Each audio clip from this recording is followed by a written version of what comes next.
de la Grande Guerre. Né le 20 février 1882 à Recoude-le-Fumas.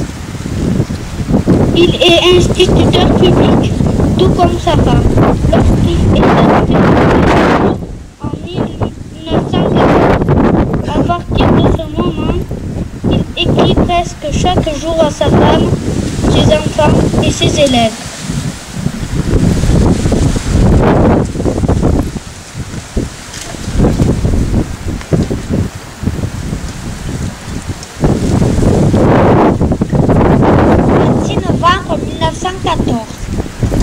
Sache d'abord que je ne sais comment je me porte si bien. Je mange tant bien que mal, plus ou moins chaud, plus ou moins propre, à n'importe quelle heure. On couche sur la paille ou par terre. On a froid quelquefois, mais qu'importe, on tient encore. Les pieds me gênent un peu pour les marches, mais on ne tient pas beaucoup. Aussi, je suis étonnée moi-même d'être si fort, moi qui étais si faible à la maison.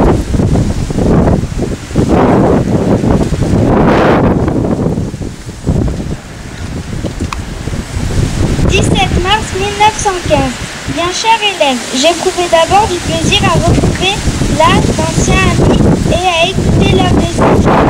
Mais hélas, beaucoup aussi de ce que je croyais trouver n'y était plus. Ce fut pour moi une peine. À la tombée de la nuit, nous fûmes salués par les obus ennemis et 2 jours après, nous recevions dans la tranchée le baptême des balles. Nous dire les heures d'angoisse que nous avons vécues dans ces trous souterrains lorsque l'artillerie tirait de projectiles et l'ennemi menaçait d'une attaque, je ne les savais pas. Ce sont des heures tragiques, inoubliables que j'espère pouvoir traduire à mon retour, pourvu que j'en ai le bonheur. Nous ne pensions pas à ces moments où nous servait le visage. À l'eau qui nous trempait les pieds, nous n'avions ni froid, ni sommeil malgré la fatigue.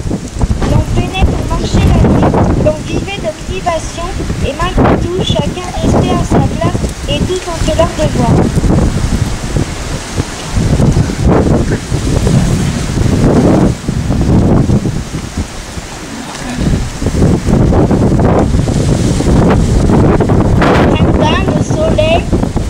Le renouveau, tout cela est magnifique, mais quand on le voit en dehors de la zone des armées, vu des tranchées, cela change d'aspect. Ici, l'herbe est coupée par les pieds. Souvent, les branches d'arbres sont brisées par les obus et tombent à terre avec leurs longues feuilles de oiseaux, fruits, le canon, le soleil lui-même ternir, souvent sous le ciel des jardins.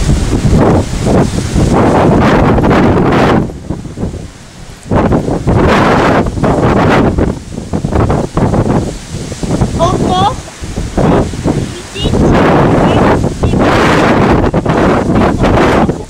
des obus tombent, oui, on les accepte en philosophe et on continue de dormir. Si les coups se rapprochent, on tend l'oreille un peu plus. On s'abrite et une fois la rafale passée, on se rendort comme si rien ne s'était passé.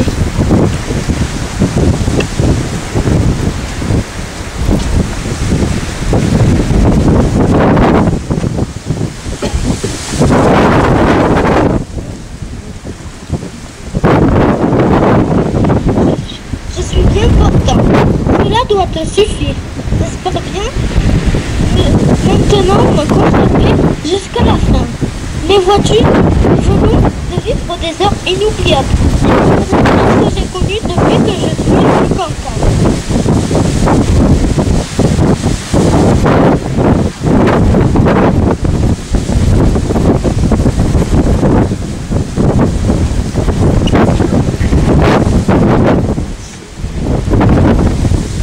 Avril 1915. Mes chers élèves, je vous remercie en recevant les 8 lettres que vous m'avez adressées. Vous me remerciez d'avoir pensé à vous. Si mon devoir de soldat me tient actuellement loin de l'école, mon pensée et mon cœur sont souvent avec mes élèves.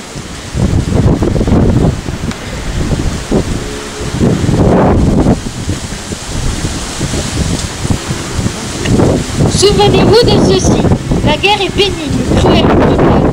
Les soldats souffrent de la fatigue, de froid, de la chaleur, des privations, de l'éloignement et des soucis de leur famille. Ils sont à tout instant exposés à la maladie, au danger, à la mort. Depuis 9 mois, les champs de bataille sont tachés de sang humain. Des malheureux crient et souffrent et crient dans des ambulances et des hôpitaux. Un trop grand nombre, hélas, ont payé de leur vie le tribut à la guerre. Tout cela est bien triste et doit suffire à nous faire regretter qu'au siècle où nous vivons, des peuples en soient réduits faute de lois meilleures à régler leurs différends par les guerres.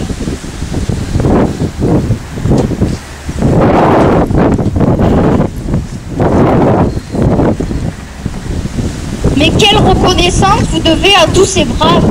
Vous devez à s'ils ont lutté, s'ils sont blessés, s'ils meurent, si demain d'autres en feront autant, c'est pour la patrie, c'est pour leur famille, c'est pour vous. Saluez mes enfants, ces victimes et ces héros de devoir. Si malgré tous les sacrifices nous continuons la lutte, c'est surtout parce que nous avons la conviction, la certitude même que ces mêmes sacrifices, vous ne les connaîtrez pas. Ce sera, espérons-le, la dernière des guerres. Vous aurez, vous autres, une vie meilleure.